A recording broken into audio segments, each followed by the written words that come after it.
Hello everybody, welcome back to Top Impressive. In this video we are going to be talking about the sinking of the Empress of Ireland.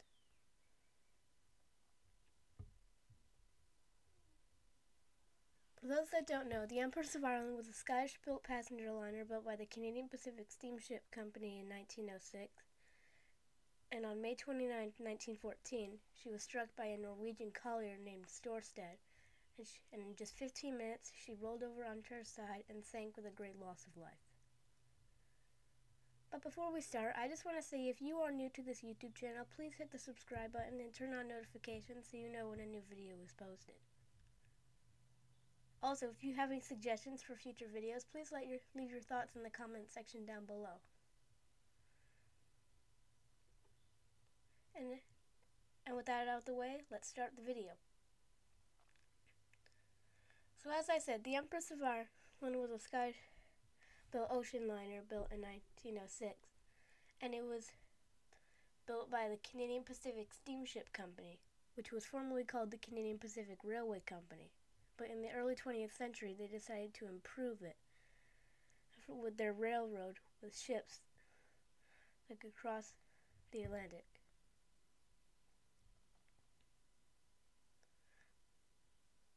And the ships would be able to cross from Quebec City and Liverpool, England.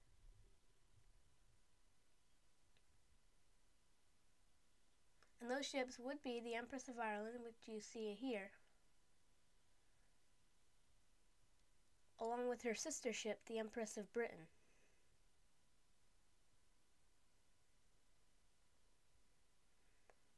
On April 10, 1905, construction on the Empress of Ireland had officially begun, and less than a year later she was finally complete, set out on her sea trials, and she was free to take on the world.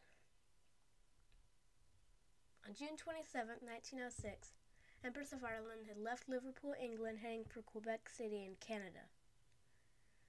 The Canadian Pacific Steamship Company now had their liners that they wanted.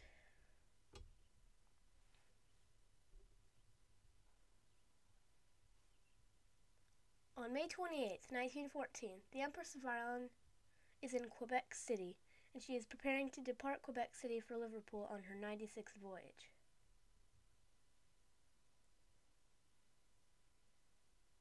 At the time, the captain of the Empress of Ireland is this man, Henry George Kendall.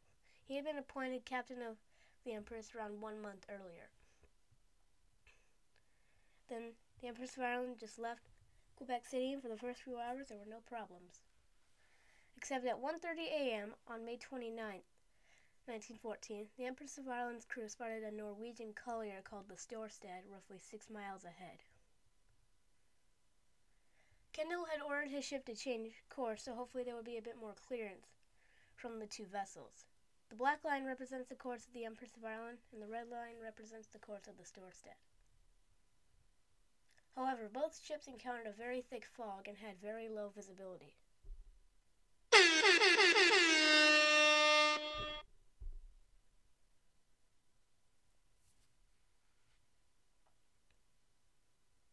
But one thing Kendall had forgotten to do is close the watertight doors. He had ordered his ship to slow down a bit, but you see, none of the watertight doors inside the Empress were electric, so they all had to be closed manually. And that is one thing that caused the Empress of Ireland to sink so quickly. Finally, at 1:56 a.m., the Storstad just emerged from the fog, heading straight towards the Empress.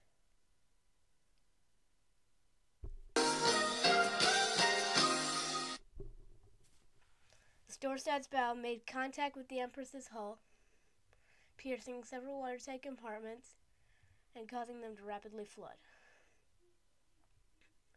Kendall yells at the captain of the Storstad to stay inside the hole that it just made. That way they would have further time to evacuate the ship.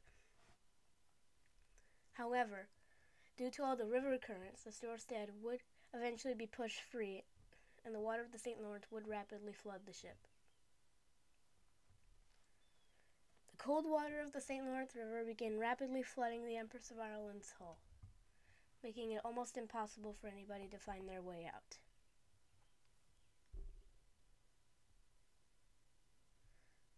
The Empress of Ireland has developed a very strong list to starboard, which is also one factor that made it very hard for anybody on the inside to find their way out.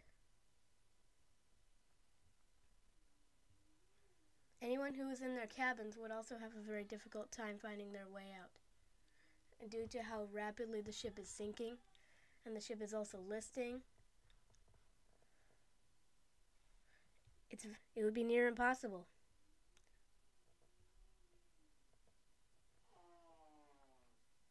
And due to the vessel's very strong list to starboard, all of the lifeboats on the port side cannot be launched. But Kendall orders the crew to start launching the lifeboats from the davits. However, just 5 minutes after the collision, at 2:01 a.m., the ship lost all power, so anybody who is still inside would have a very low chance of surviving. It is 2:07 a.m. The Empress of Ireland is almost completely capsized, and the crew has been able to launch 5 lifeboats. And then at 2:10 a.m., the ship rolled completely onto her side and threw everybody who was on the deck into the freezing St. Lawrence River. And they actually thought the bottom of the Empress had hit the seafloor, so they thought the ship would just rest for a bit.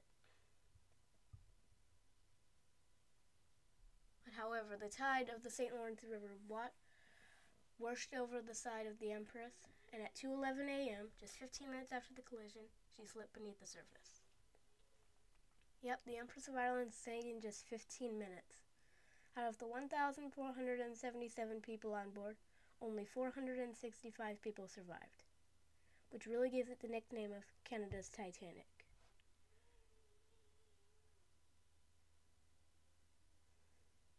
The Storstad, now without a bow, is sailing towards Montreal, where they would later do an inquiry about how could this happen. A majority of the blame did go to the Storstad for attempting to pass the ship to starboard. The Storstad would continue her ocean liner services for the next 3 years until she was eventually torpedoed and sunk in the First World War.